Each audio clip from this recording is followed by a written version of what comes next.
Hi viewers, welcome to vision 5 TV. Pan India star Prabhas Adipurush తర్వాత ప్రస్తుతం ఓ 4 సినిమాలను చేస్తున్నారు. అందులో ఒకటి సలార్. ప్రశాంత్ నీల్ దర్శకత్వంలో వస్తున్న ఈ సినిమా డిసెంబర్ 22న విడుదలవుతోంది. ప్రభాస్ హీరోగా నటిస్తున్న మరో భారీ యాక్షన్ సినిమా సలార్. ఈ సినిమాకు కేజీఎఫ్ దర్శకుడు ప్రశాంత్ నీల్ దర్శకత్వం వహిస్తున్నారు. భారీ అంచనాల నడుమ వస్తున్న ఈ సినిమా షూటింగ్ పూర్తయింది. ప్రస్తుతం టీం పోస్ట్ ప్రొడక్షన్ పనుల్లో సూపర్ బిజీగా ఉంది. యాక్షన్ డ్రామా నేపథ్యంలో తెరకెక్కుతున్న ఈ సినిమా డిసెంబర్ 22న ఈ సినిమా ప్రపంచవ్యాప్తంగా విడుదల కానుందని టీం ప్రకటించింది కూడా. ఇక భారీ అంచనాల నడుమ వస్తున్న ఈ సినిమా నుంచి లేటెస్ట్ గా ట్రైలర్ విడుదలై ఓ రేంజ్ లో ఆకట్టుకుంటున్న సంగతి అందరికీ తెలుసు. అయితే ఈ ట్రైలర్ లో ప్రభాస్ ఎక్కువ సమయం కనిపించలేరని, ఎప్పుడో చివర చూపించారని కొంత అసంతృప్తిగా ఉన్నారు ఆయన ఫ్యాన్స్. అయితే తెలుస్తున్న సమాచారం మేరకు ఈ సినిమా నుంచి మరో ట్రైలర్ రాబోతుందని తెలుస్తోంది. ఈసారి వచ్చే ట్రైలర్ మాత్రం ఓ రేంజ్ లో ఉండనుందట. ఫుల్ యాక్షన్ సీన్స్ తో ప్రభాస్ హైలైట్ గా ఉండనున్నాడని అంటున్నారు. మరొక వర్షన్ ఏంటంటే ట్రైలర్ తో ఓ రేంజ్ లో హైప్ ను క్రియేట్ చేస్తే ఆడియన్స్ మరో రేంజ్ లో అంచనాలు పెట్టుకుంటారని, ఈ క్రమంలోనే ట్రైలర్ ను కాస్త డల్ గా ఉండేలా కట్ చేశారని మరో టాక్ అయితే వినిపిస్తోంది. ఇక ఈ భారీ చిత్రంలో శృతి హాసన్ హీరోయిన్గా నటిస్తుండగా రవి బస్రూర్ సంగీతాన్ని అందిస్తున్నారు. హోంబలే ఫిలిమ్స్ ఈ చిత్రాన్ని నిర్మిస్తోంది. ఇదిలా ఉంటే ప్రభాస్ తనకు నటన నేర్పిన గురువుకి ఒక ఖరీదైన బహుమతి స్వయంగా ఇచ్చినట్టు తెలుస్తోంది. ప్రభాస్ కు సత్యానంద్ నటనలో శిక్షణ ఇచ్చారు. తన మొదట ఈశ్వర్ సినిమాకు ముందు సత్యానంద్ దగ్గర కొన్ని నెలలు ప్రభాస్ నటనలో శిక్షణ తీసుకున్నారట. ఇక ఈ సినిమా తర్వాత ప్రభాస్ వరుసగా హిట్స్ కొడుతూ ప్రస్తుతం పాన్ ఇండియా హీరోగా మారిపోయారు. అంతేకాదు ఒక్కో సినిమాకు 150 కోట్లకు పైగా రెమ్యునరేషన్ తీసుకునే లెవెల్కు వెళ్ళాడు ప్రభాస్. అంత ఎత్తు ఎదిగినా తన నటన నేర్పిన గురువును మాత్రం మరవలేదు. సత్యానంద్ పుట్టినరోజు స్వయంగా ఆయన ఇంటికి వెళ్లిన ప్రభాస్ బంగారంతో తయారు చేయించిన ఒక ఖరీదైన చేతి వాచ్ని గిఫ్ట్గా ఇచ్చారట. దీనికి సంబంధించిన ఫిక్స్ ప్రస్తుతం సోషల్ మీడియాలో వైరల్ అవుతున్నాయి. ప్రభాస్ సెలర్ విషయానికి వస్తే ఈ సినిమాకు కని విని ఎరుగని రేంజ్లో బిజినెస్ జరుగుతోందని తెలుస్తోంది. ఈ సినిమాకు సంబంధించి కేవలం తెలుగు రాష్ట్రాల రైట్స్ దాదాపుగా 165 కోట్లకు పైగా అమ్ముడైనట్లే అని తెలుస్తోంది. ఇక ఈ సినిమా నైజం రేట్స్ కోసం మైత్రి మూవీ మేకర్స్తో 60 కోట్లకు డీల్ కుదిరినట్లు తెలుస్తోంది. చూడాలి మరి ఈ వార్తల్లో నిజం ఎంత అనేది. ఇక ఈ సినిమాలో జగపతి బాబు, ఈశ్వరిరావు, శ్రీయారెడ్డి, పృథ్వీరాజ్, సుకుమారన్ కీలక పాత్రలు చేస్తున్నారు. విజయ్ కిరందూర్ నిర్మిస్తుండగా రవి బస్రూర్ సంగీతాన్ని అందిస్తున్నారు. ఈ సినిమా 2 భాగాలుగా తెరకెక్కుతోంది. ఇండియన్ భాషల్లోనే కాకుండా పలు అంతర్జాతీయ భాషల్లో విడుదలవుతోంది ఈ మూవీ. అదిలా ఉంటే ఈ సినిమా టికెట్ల రేట్ల విషయంలో ఓ వార్త సోషల్ మీడియాలో వైరల్ అవుతోంది. కేవలం వీకెండ్ లోపే భారీగా కలెక్షన్స్ రాబట్టాలంటే టికెట్ రేట్లు కాస్త ఎక్కువగా ఉండనున్నాయని తెలుస్తోంది. సెలర్ నిర్మాతలు సేఫ్ జోన్లో ఉండే ప్రయత్నం చేస్తున్నారట. సినిమాకి మంచి క్రేజ్ ఉంది కాబట్టి రేట్ ఎంత పెట్టినా జనాలు వస్తారని తెలుసు కాబట్టి మల్టీప్లెక్స్ 410, సింగిల్ స్క్రీన్స్కి 250 రూపాయల ధరలు ఉండనున్నాయట. చూడాలి మరి ఈ వార్తలో నిజమెంతో. ఇక ఈ చిత్రానికి సంబంధించి డిజిటల్ రైట్స్ ను నెట్ఫ్లిక్స్ సొంతం చేసుకోగా శాటిలైట్ హక్కులు భారీ మొత్తం చెల్లించి స్టార్మా కొనుగోలు చేసినట్టు తెలుస్తోంది. కేజీఎఫ్ సినిమాకు సంగీతం అందించిన రవి బస్రూర్ సంగీతం అందిస్తున్నారు. ఈ మూవీకి హోంబలే ఫిలిమ్స్ నిర్మిస్తోంది. సలార్ సినిమా కోసం దేశవ్యాప్తంగా ప్రభాస్ అభిమానులు ఎదురు చూస్తున్నారు. ఈ సినిమా తర్వాత ప్రభాస్ మారుతి దర్శకత్వంలో వస్తున్న హర్రర్ సినిమా రాజు డిలాక్స్ సినిమాకు షిఫ్ట్ కానున్నారు. ఇక ప్రభాస్ నటిస్తున్న మరో పాన్ ఇండియా సినిమా రాజు డిలాక్స్ మారుతి దర్శకత్వం వహిస్తున్నారు. హర్రర్ కామెడీ జానర్లో వస్తున్నట్లు సమాచారం అందుతోంది. ఇప్పటికే ఈ సినిమాకు సంబంధించి 60% షూటింగ్ పూర్తయిందని తెలుస్తోంది. ఈ సినిమాలో ఎక్కువ భాగం ఓ ఇంట్లోనే జరగనుందట. ఆ ఇంటి సెట్ కోసమే దాదాపు 6 కోట్ల వరకు ఖర్చు చేశారట. ఇక హర్రర్ కామెడీ నేపథ్యంలో వస్తున్న ఈ సినిమాలో ప్రభాస్ చాలా కొత్తగా కనిపించనున్నారట. దీనికి సంబంధించి త్వరలో ప్రకటన విడుదల కానుంది. ఈ సినిమాలో 3 హీరోలు నటించనున్నట్టు సమాచారం. హీరోయిన్స్ గా మాలవిక మోహనన్, రిధి కుమార్ ఖరారయ్యారు. ఈ సినిమాకు రాజు డిలాక్స్ అనే పేరు పరిశీలిస్తున్నట్టు మొదటి నుంచి టాక్ రాగా లేటెస్ట్ సమాచారం మేరకు ఈ సినిమాకు రాయల్ అనే పేరు ఖరారు చేసినట్టు తెలుస్తోంది. మారుతి స్టైల్లో ఇది చాలా ఎంటర్టైన్మెంట్తో ఉంటుందట. ప్రభాస్ తన బిజీ షెడ్యూల్లో కూడా ప్రతి నెల ఈ చిత్రానికి కొన్ని రోజులు కేటాయించి వీలైనంత త్వరగా పూర్తి చేసేందుకు ప్లాన్ చేశారట. తమన్ సంగీతం సమకూరుస్తున్నారు. ముందుగా ఈ సినిమాను డివి దానయ్య నిర్మాణంలో తెరకెక్కుతున్నట్టు వార్తలైతే వచ్చాయి. అయితే తాజాగా ఈ సినిమాను పీపుల్స్ మీడియా ఫ్యాక్టరీ బ్యానర్లో తెరకెక్కిస్తున్నారు. ఈ సినిమాకు ప్రభాస్ రెమ్యునరేషన్ తీసుకోవడం లేదని, వచ్చిన తర్వాత లాభాల్లో వాటా తీసుకోవాలని చూస్తున్నారు. సినిమాకు 50 కోట్ల బడ్జెట్లోనే పూర్తి చేయాలని చూస్తున్నారు. వరుసగా పాన్ ఇండియన్ సినిమాలతో జోరు చూపిస్తున్న రెబల్ స్టార్ కాస్త రిలీఫ్ కోసం కామెడీ జోన్ ట్రై చేయబోతున్నారు. మరోవైపు ఫ్యాన్స్ కూడా ఈ సినిమా కోసం ఆసక్తిగా చూస్తున్నారు. దానికి కారణం ప్రభాస్ రెగ్యులర్ సినిమా చేసి చాలా కాలమైంది. ప్రభాస్ ప్రస్తుతం వరుసగా పాన్ ఇండియా సినిమాలతో అదరగొడుతున్నారు. అందులో భాగంగా ప్రభాస్ చేస్తున్న మరో భారీ ప్రాజెక్ట్కే ప్రస్తుతం ఈ సినిమా షూటింగ్ను జరుపుకుంటోంది. ఇప్పటికే ఈ సినిమా 80% పైగా షూట్ పూర్తి చేసుకుందని తెలుస్తోంది. నాగ్ అశ్విన్ దర్శకత్వంలో పాన్ వరల్డ్ చిత్రంగా వస్తున్న ఈ సినిమాకు ఇటీవల కల్కి 2898 ఏడి అనే పేరును ఖరారు చేశారు. ఈ సినిమా ప్రభాస్ సరసన దీపిక పదుకొని హీరోయిన్ గా నటిస్తోంది.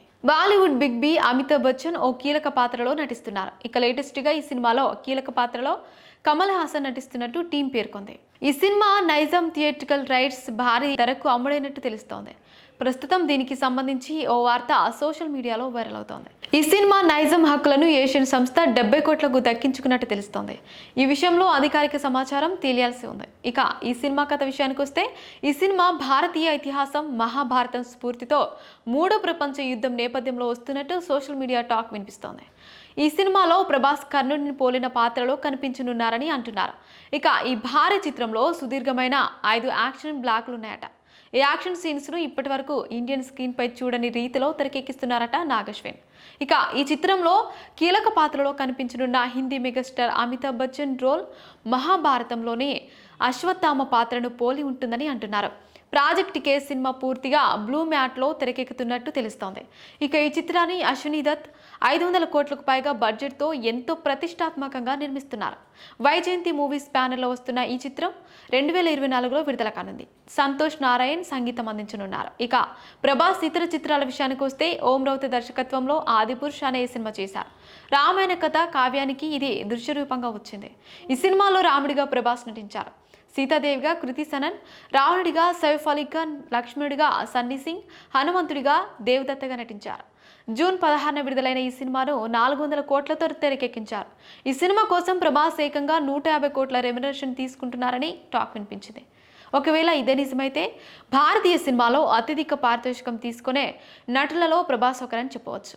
సెలర్ సినిమా తర్వాత ప్రభాస్ సందీప్ రెడ్డి వంగ దర్శకత్వంలో స్పిరిట్ అంటూ మరో యాక్షన్ సినిమాను చేయనున్నారు. వీటితో పాటు సీతారామం ఫేమ్ హను రాఘవుపుడితో ఓ సినిమాను కూడా చేస్తున్నట్టు తెలుస్తోంది.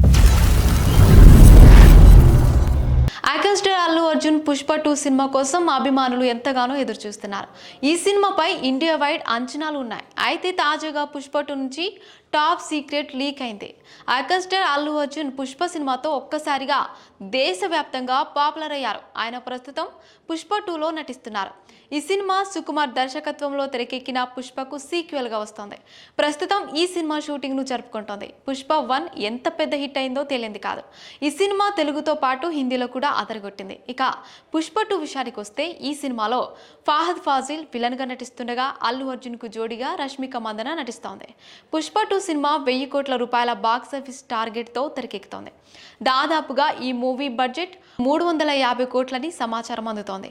అంటే పుష్ప పార్ట్ 1 బడ్జెట్ కంటే 3 అని చెప్పవచ్చు. తాజాగా పుష్ప 2 సినిమా గురించి లీక్ అవుతున్న ఇంకో విషయం హైప్ మరింత ఆసక్తిని పెంచేస్తోంది. ఈ సినిమాకు సంగీతం అందిస్తున్న దేవిశ్రీ ప్రసాద్ చేసిన మరొక లీక్ ఈ మూవీలో ఓ కీలక సన్నివేశం గురించి క్రేజీ కామెంట్స్ చేశాడు. దీంతో ఈ సినిమాపై అంచనాలు మరింత పెరిగాయి. పుష్ప 2 స్క్రీన్ ప్లే ఉత్కంఠ రేపుతోంది. ప్రేక్షకుడు నెక్స్ట్ ఏమవుతుందని థ్రిల్ ఫీల్ అవుతారు. ఇక గంగమ్మ తల్లి గెటప్లో అల్లు అర్జున్ జాతర నేపథ్యంలో వచ్చే సన్నివేశం ఈ సినిమాకే హైలైట్ గా ఉంటుందంటున్నారు.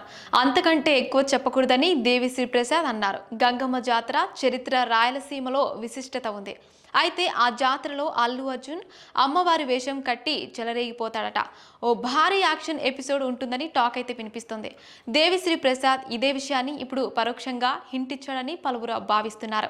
ఈ సినిమాను వచ్చే సంవత్సరం మార్చి 22న విడుదల చేస్తున్నట్టుగా తెలుస్తోంది. ఈ డేట్ దాదాపుగా ఖరారైందని, ఈ విషయంలో అతి త్వరలో ఓ ప్రకటన విడుదల కానుందని సమాచారం అందుతోంది. సమ్మర్ కానుకగా విడుదల చేయడంతో ఎక్కువగా ఓపెనింగ్స్ వచ్చే ఆస్కారం ఉందని టీం భావిస్తోంది. పుష్ప 2లో ఇతర పాత్రలో సునీల్, రావు రమేష్, ధనుంజయ, యాంకర్ అనసూయ నటిస్తున్నారు. ఇక ఓ భారీ సంస్థ నుంచి పుష్ప ది రూల్ మూవీ అన్ని హక్కుల కోసం అన్ని భాషల రైట్స్తో పాటు డిజిటల్ శాటిలైట్ రైట్స్ కూడా 900 కోట్ల రూపాయల ఆఫర్ వచ్చిందని ఇండస్ట్రీ వర్గాల్లో వినిపిస్తోంది. మరిన్ని ఇంట్రెస్టింగ్ అప్డేట్స్ కోసం మా ఛానల్ని సబ్స్క్రైబ్ చేసుకోండి. హీరో అభిజిత్ గురించి పెద్దగా పరిచయం చేయాల్సిన అవసరం లేదు. లైఫ్ ఈజ్ బ్యూటిఫుల్ సినిమాతో మంచి క్రేజ్ తెచ్చుకున్నాడు. అయితే సినిమాల కంటే బిగ్ బాస్తోనే ఎక్కువ క్రేజ్ తెచ్చుకున్నాడు ఈ young hero. Bigg Boss season 4 winner గాను నిలిచాడు. అయితే బిగ్ బాస్ తర్వాత అభిజిత్ వరుస సినిమాలతో బిజీ అవుతారని అంతా అనుకున్నారు. కానీ అలా జరగలేదు. ఇతను చాలా స్మార్ట్ గా ఉంటాడు. అయితే బిగ్ బాస్ సీజన్ 4 తర్వాత వెంకీ అట్లూరి వంటి డైరెక్టర్స్ కూడా అభిజిత్ని హీరోగా పెట్టి సినిమా తీయడానికి సిద్ధంగా ఉన్నట్టు అప్పట్లో వార్తలు కూడా వినిపించాయి. కానీ అలాంటివి ఏమీ జరగలేదు. బిగ్ బాస్ హౌస్ నుంచి బయటకు వచ్చిన తర్వాత ఆ సీజన్లో ఒక కంటెస్టెంట్గా చేసిన సోహెల్ ఇప్పటి వరకు 3 సినిమాలు చేశాడు. కానీ అభిజిత్ నుంచి మాత్రం ఒక్కటంటే ఒక్క సినిమా కూడా రాలేదు. మధ్యలో అమెజాన్ ప్రైమ్లో ఒక వెబ్ సిరీస్ చేశాడు. కానీ ఆ సిరీస్ గురించి ఎవ్వరూ అసలు పట్టించుకొని కూడా లేదు. అయితే అసలు అభిజిత్ ప్రస్తుతం ఏం చేస్తున్నాడు, ఎందుకు అతను చేతులారా తన కెరీర్ను నాశనం చేసుకుంటున్నాడని అభిమానులు ఫీల్ అవుతున్నారు. కొంతమంది మాత్రం లైఫ్ని ఎంజాయ్ చేస్తున్నాడని కామెంట్ చేస్తున్నారు. అయితే అభిజిత్ మాత్రం ఇవేమీ పట్టించుకోకుండా అన్ని పక్కన పెట్టేసి విదేశీ పర్యటనలు చేస్తూ కాలక్షేపం చేస్తున్నాడు. పెళ్లి కూడా ఇప్పట్లో చేసుకునే ఆలోచన లేదట. అలా వేరే లెవెల్కి వెళ్ళిపోతాడు అనుకున్న అభిజిత్ ఎటూ కాకుండా పోయి కేవలం విదేశీ టూర్స్కి పరిమితం అవ్వడం ఆయన ఫ్యాన్స్కి బాధ కలిగిస్తుంది. అయితే అభిజిత్కి త్వరలో సినిమా అవకాశాలు రావాలని అభిమానులు అయితే కోరుకుంటున్నారు. మరి చూడాలి. మరిన్ని ఇంట్రెస్టింగ్ అప్డేట్స్ కోసం మా ఛానల్ని సబ్స్క్రైబ్ చేసుకోండి.